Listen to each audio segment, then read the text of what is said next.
4 दिन के सत्र में जयराम के चेहरे पर सभी का नज़र था और लास्ट दिन जो है जयराम महतो ने इतना तबाड़तोड़ एक्शन में दिखे कि पूरे विपक्ष के लोग देखते रह गए। टुका के लाइव देखते रहें, आप वीडियो को सुनिए। क्या करा लिए जांच, और अब कब तक बहाना दीजिएगा कि ये विपक्ष की साजिश है? विपक्ष के सारे पे छात्र सड़कों पे नहीं है, सपने टूट रहे हैं, सपने नेशनल नाबूद हो रहे हैं, इसीलिए छात्र सड़कों पर है। और याद रखिएगा, उनके सपनों के बीच कोई आएगा, पहाड़ आए, दरिया आए या चट्टान आए, छात्र टकराएंगे महोदय। मैं फिर कहूंगा, यदि आप सच है तो सच को आंच क्या कराइए जांच, सीजीएल की जांच हो। मैं पुनः कहूंगा, खतियान आधारित स्थानीय नीति, विस्थापन नीति पुनः समीक्षा करते हुए लागू कैसे हो, उस दिशा में राज्य को बढ़ना चाहिए।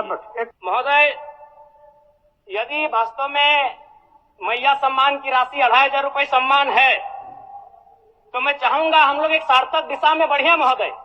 आज जितने भी माननीय हैं उनको बस की सुविधा दी जाए, जितने भी माननीय हैं अपने घर से ट्रेन की सुविधा से सदन आए, जितने भी माननीय हैं वो अपना टीए भत्ता का त्याग करे, जितने भी माननीय हैं यह जांच हो कि उनके बच्चे सरकारी स्कूलों में पढ़ते हैं या गैर सरकारी स्कूलों में पढ़ते हैं, निजी स्कूलों में पढ़ते हैं, इस विषय का भी जांच हो।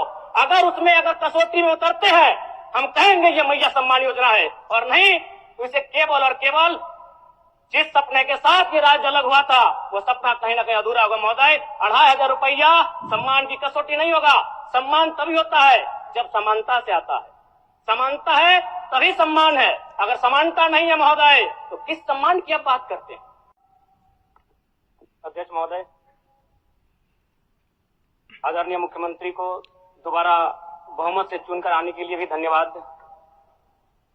माननीय वित्त मंत्री के द्वारा अनुपूरक बजट, द्वितीय अनुपूरक बजट जो 4,833 करोड़ 39 लाख लाया गया है, जबकि यही सरकार ठीक कुछ दिन पूर्व प्रथम अनुपूरक बजट, माफ कीजिएगा, प्रथम अनुपूरक बजट 4,833 करोड़ 39 लाख का लाया गया था, और आज पुनः द्वितीय अनुपूरक बजट जो कि 11,697 करोड़ 45 लाख की राशि लेकर आए हैं।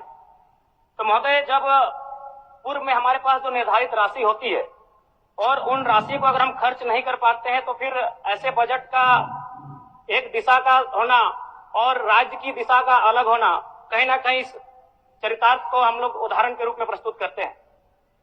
महोदय, बजट की सार्थकता तभी आम व्यक्ति को समझ में आएगी जब एक गांव का सबसे गरीब व्यक्ति, गंगवा की पत्नी गंगिया, अपनी गठरी में बाजार के बजट को रख पाई। आज तमाम माननीयों ने, हमने भी सोचा था कि पक्ष की तरफ से विषय को रखा जाएगा, विपक्ष वाले तर्क को प्रस्तुत करेंगे, और इसी बीच मैं एक नया नवेला युवा सीखने का कार्य करूंगा। लेकिन मैक्सिमम समय इन्होंने दिशाहीन मुद्दों पे रखा। तो मैं, चूंकि मैया सम्मान योजना मूल बिंदु रही, केंद्र बिंदु रही, किसी ने उसे सम्मान कहा, नारियों का सम्मान कहा, महिलाओं का सम्मान कहा, हम लोग भी महिलाओं के सम्मान के पक्षधर हैं। हमारे एक भाई कह रहे थे कि 2500 रुपए की राशि जब एक स्कूल कॉलेज में पढ़ने वाली बहन को दिया जाएगा तो उससे वो स्कूल कॉलेज कागज, कॉपी, कलम की सामग्री लेगी। मैं कहना चाहूंगा, अगर आप उसे स्कूल कॉलेज जाने से पहले अगर 2500 रुपए देंगे तो उसे आप निकम्मा और आलसी बनाएंगे। यदि आपको उस राशि को देना है तो उसके स्कूल कॉलेज जाने के बाद दीजिए, स्कॉलरशिप के रूप में दीजिए। मैं आज पुनः कहूंगा, क्योंकि आप सत्ता पक्ष में हैं, आप संभवतः अपने इस विषय को बचाएंगे, आप अपना पक्ष रखेंगे कि आपने मैया सम्मान योजना एक महान कार्य किया है। लेकिन मैं फिर कहूंगा, 18 साल, 25 साल, 30 साल की लड़कियों को जो आप फ्री में 2500 रुपए दे रहे हैं, आप उनकी प्रतिभा को हनन कर रहे हैं, आप उनकी प्रतिभा को नकारात्मक दिशा में ले जाने कार्य कर रहे हैं महोदय। मैं इसे आप स्कॉलरशिप का रूप दीजिए। आपको 2500 रुपए देना है, स्कूल से पहले देंगे ना। मैं कह रहा हूं, मैं भी, मेरी भी सैकड़ों बहनें हैं गांव में, अगर आप स्कूल जाने से पहले 2500 रुपए के हाथ में देंगे, उस पैसे को वह गलत कार्यों में, गलत नहीं कहेंगे, कुछ ऐसे कार्यों में खर्च करेंगी जो लुभावनी हो।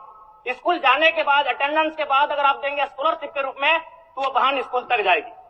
दूसरा सवाल और एक महत्वपूर्ण विषय महोदय। एक मिनट माननीय सदस्यगण, सभा की सहमति हो तो सदन की कार्रवाई समाप्त होने तक समय बढ़ाई जाए। बोलिए। अब समाप्त करिए, बोलिए। महोदय, यदि वास्तव में मैया सम्मान की राशि 2,500 रुपए सम्मान है, तो मैं चाहूंगा हम लोग एक सार्थक दिशा में बढ़िया महोदय। आज जितने भी माननीय हैं उनको बस की सुविधा दी जाए, जितने भी माननीय हैं अपने घर से ट्रेन की सुविधा से सदन आए, जितने भी माननीय हैं वो अपना टीए भत्ता का त्याग करे, जितने भी माननीय हैं यह जांच हो कि उनके बच्चे सरकारी स्कूलों में पढ़ते हैं या गैर सरकारी स्कूलों में पढ़ते हैं, निजी स्कूलों में पढ़ते हैं, इस विषय का भी जांच हो।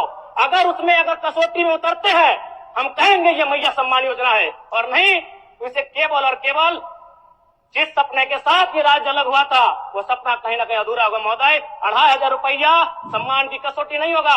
सम्मान तभी होता है जब समानता से आता है, समानता है तभी सम्मान है। अगर समानता नहीं है महोदय तो किस सम्मान की आप बात करते हैं महोदय? मैं पुनः एक चीज कहना चाहूंगा महोदय, 30 सेकंड 45 सेकंड का समय चाहूंगा। आदरणीय परम श्रद्धेय, सीजीएल का मामला अभी भी गर्म है। यदि सरकार को लग रहा है वो सच्चे हैं तो सांच को आंच क्या करा लीजिए जांच, सांच को आंच क्या करा लीजिए जांच। और अब कब तक बहाना दीजिएगा कि ये विपक्ष की साजिश है? विपक्ष के सारे पे छात्र सड़कों पे नहीं है, सपने टूट रहे हैं, सपने नेशनल नाबूद हो रहे हैं, इसीलिए छात्र सड़कों पर है। और याद रखिएगा, उनके सपनों के बीच कोई आएगा, पहाड़ आए, दरिया आए या चट्टान आए, छात्र टकराएंगे महोदय।